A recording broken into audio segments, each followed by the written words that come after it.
ఒక మనిషిని, ఒక శివశక్తిని, ఇంత సీనియర్ మోస్ట్ శివశక్తిని అట్లా మాట్లాడడానికి మీ మాటలు నన్నేం కుంగజెయ్యవు.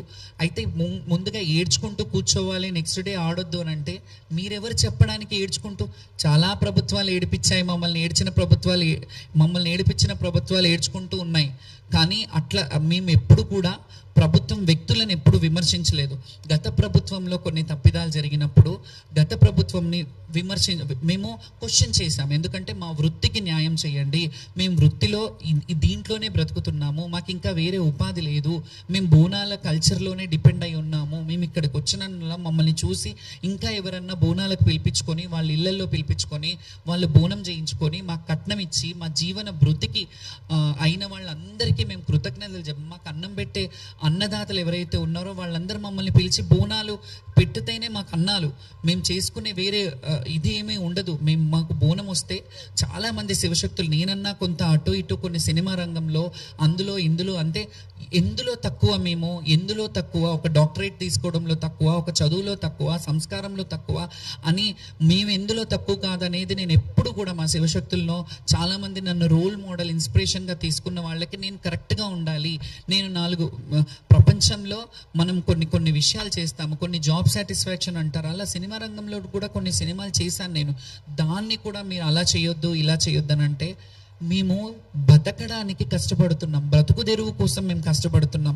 మేము ఇంకా వేరే పనులు, ఇంకా నేను చెప్తే బాగుండదు, అలాంటి పనులు చేసుకొని బ్రతకట్లేదు, ఎవరి దగ్గర పాడు పనులు చేసుకొని బ్రతకట్లేదు. మేము హుందాగా గౌరవంగా మేము కొంగు చాచి మా జోల చాచి భిక్ష అయినా అడుగుతాం. మేము అమ్మవారి పేరు మీద భిక్షాటనైనా చేస్తాం. కానీ మేము ఏ రోజు కూడా ఎవరిని దేహి అని ఇది చేసి వాళ్ళు ఏదో చెయ్యాలి, వాళ్ళు డిగ్రేట్, వాళ్ళ కాళ్ళ కింద తొత్తుల్లాగా మేము ఎప్పుడు వ్యవహరించమో, ఎప్పుడు అది జరగదు.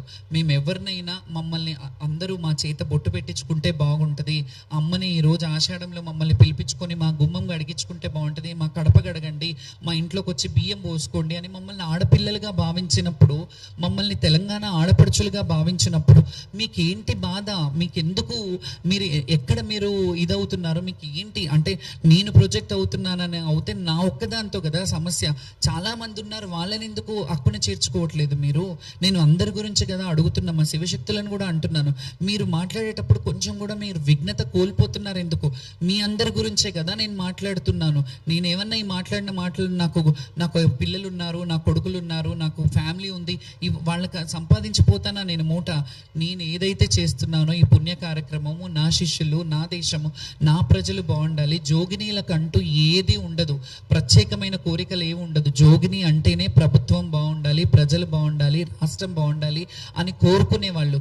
జోగినీలు అంటే దానికి అర్థం తెలుసుకోండి ఫస్ట్. ప్రతి ఒక్కరు జోగినీలు అని, కొంతమంది జోగినీలని చలామణి అయ్యే వాళ్ళల్లో పెళ్ళయ్యే పిల్లలు ఉన్న వాళ్ళు కూడా కొందరు జోగినీలు అని చెప్పుకుంటున్నారు. మరి అది వాళ్ళ విఘ్నతకే వదిలేస్తాయి. ఎవరు చూడు జోగినీలు అంటారు. మీరు కూడా కొన్ని సోషల్ సైట్స్లో వీళ్ళని జోగినీలు, వాళ్ళని జోగినీ వ్యవస్థ అంటే ఏంటో తెలుసా మీకు? మేము ఎన్ని ఇబ్బందులు ఫేస్ చేసి వచ్చామో తెలుసా?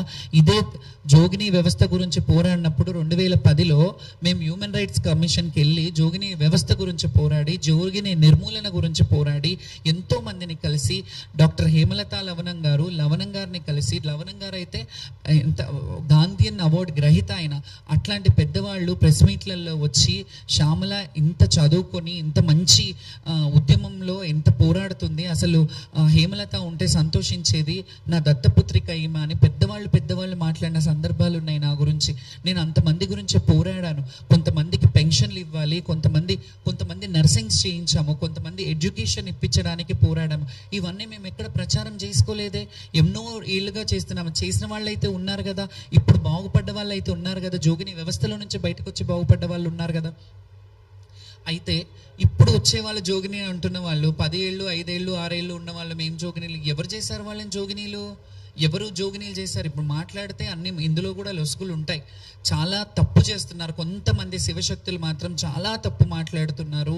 జోగిని వ్యవస్థలోనే బ్రతుకుతున్నాము, మా బాధలు మా అన్ని చూస్తున్న వాళ్ళు కూడా ఇలా మాట్లాడితే, ఒక దెబ్బ కొడితే రామ అని అంటారంట, దెబ్బలు తాకినప్పుడల్లా రామ అనుకునేవాళ్ళు, రాముడు రాముడే వచ్చి ఒక దెబ్బ కొడితే ఇంకెవరికి చెప్పుకోవాలి అని అడిగినట్టుంది. ఇప్పుడు మా శివశక్తుల్లోనే కొంతమందిని ప్రోత్సహించి కొంతమందితో దుష్ప్రచారం చేస్తున్నాను, మీ విఘ్నతకు వదిలేస్తున్నాను.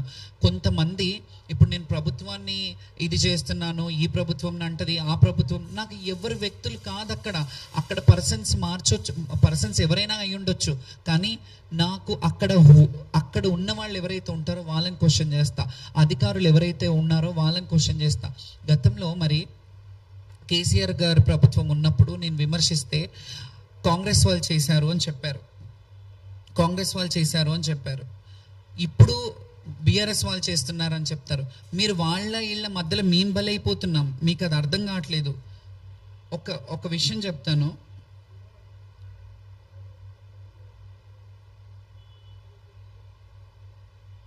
గత ప్రభుత్వంలో నేను విమర్శించినప్పుడు, ఇప్పుడు అంటున్నారు కదా ప్రభుత్వాన్ని విమర్శిస్తున్నప్పుడు, ఇంతవరకు వచ్చాక నేను కూడా మాట్లాడాలి. ఎందుకంటే ఇన్ని రోజులు నోరు మూసుకున్నాను, ప్రతిసారి బుజ్జగిస్తారు, పంపిస్తారు, ఏమంటారు, చెప్పుతో కొడతారు, ఊరుకో అని అంటారు, ఇవన్నీ చేస్తారు. మేము కూడా చెప్పాలి. ఇది ఇండియన్ నేషనల్ కాంగ్రెస్ వాళ్ళు బీఆర్ఎస్ పార్టీ ఉన్నప్పుడు వాళ్ళ సోషల్ సైట్స్లో పెట్టుకున్నది. ఏమని రాశారంటే, బంగారు తెలంగాణ అంటే మీ నలుగురేనా, బోనాలు తెస్తుంటే జోగినికి ఇంత దారుణంగా కించపరుస్తారా, తెరాస పాలన మహిళలకు ఇంత ప్రాధాన్యత ఉందో అని చూస్తే అర్థమవుతుంది అని చెప్పి నా కంటతడికి సానుభూతి చూపించారు. అదే పార్టీ ఇప్పుడు మీరున్నారు ప్రభుత్వంలో. ఈ మాట మీరు అప్పుడు అన్నప్పుడు ఇప్పుడు మా బాధ కదా, ఇది రాజకీయమా? మీరు ఎందుకు రాజకీయం చేస్తున్నారు దీన్ని నాకు అర్థం అవ్వట్లేదు. అప్పుడు వాళ్ళు ఏమన్నారు, కాంగ్రెస్ వాళ్ళు ఇది చేయిస్తున్నారని వాళ్ళు ఉన్నప్పుడు అన్నారు. మీ ఇద్దరి మధ్యలో మేము నలిగిపోతున్నాం, మీ పార్టీల మధ్యలో మేము నలిగిపోతున్నాం.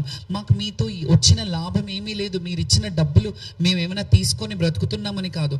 ఇంకొక విషయం చెప్తాను, ఈ డబ్బుల విషయం వచ్చింది కాబట్టి కొందరు ఏమన్నారు, మీకు డబ్బులు ముట్టలేవా లేకపోతే ముట్టినాయా, డబ్బులు ముట్టనందుకు మీరు ఇలా విమర్శిస్తున్నారా ప్రభుత్వాన్ని అని అన్నారు. మీకు ఎన్ని ముడుపులు ముట్టితే లోపలికి వెళ్ళేసి డబ్బులు తీసుకొని బయటకు వచ్చి మీరు ఇలా డాన్స్ ఆడారు అన్నారు. లోపల ఉన్నది ఇప్పుడు ప్రస్తుతం ఉన్న మంత్రివర్యులు పొన్నం ప్రభాకర్ గారు అండ్ తలసాని శ్రీనివాస్ యాదవ్ గారు, అక్కడున్న ఒక ఐపీఎస్ ఆఫీసర్ ఉన్నారు. వాళ్ళు ముగ్గురు ఉన్నారు కదా, వాళ్ళు కదా సీసీ కెమెరాల సమక్షంలో ఉంటాం కదా, ఏది పడితే అది మాట్లాడేస్తామని అంటారు కదా.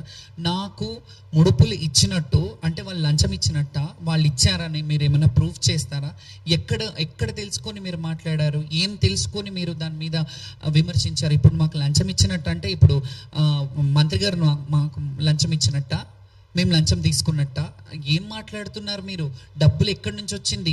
దీన్ని ఎందుకంటున్నానంటే ప్రభుత్వం వాళ్ళు ఖచ్చితంగా ఈ సోషల్ మీడియాల పైన ఒక కొరడ జులిపించాల్సిందే. ఎందుకంటే ఇష్టానుసారంగా కొన్ని విషయాలలో వ్యక్తిగత హననం చేస్తున్నారు. మా వ్యక్తిగత జీవితాన్ని వాళ్ళు బహిరంగం చేయాలి, ఏదో చేస్తే వాళ్ళు యూట్యూబ్ ఛానళ్ళల్లో పెట్టుకొని మా వీడియోలు పెట్టుకొని డబ్బులు ఆశించి మా బతుకుల మీద మీరు క్యాష్ చేసుకుంటున్నారు, మా బతుకులను మీరు లాభంగా మార్చుకుంటున్నారంటే మీకు సిగ్గనిపించట్లేదా? అట్లాంటి మాటలు అడిగేటప్పుడు ఖచ్చితంగా దీని మీద తీవ్రంగా ఖండించాలి. నేను సామరస్యంగా ఉన్నాను. నేను ప్రభుత్వం మాట్లాడంగానే వాళ్ళు మారుబోనాలు చేపిస్తాను అన్నప్పటి నుంచి నేను సైలెంట్ అయిపోయాను, నేనేం మాట్లాడలేదు, వచ్చేసాను. సోషల్ మీడియాలో ఏవైతే దుష్ప్రచారాలు చేశారో ఇందులో కొంత అధికారులలో కూడా కొంతమంది కావాలని వాళ్ళని పిలిపించుకొని మాట్లాడి యూట్యూబ్లలో వేయించారనే విషయం నాకు తెలిసింది.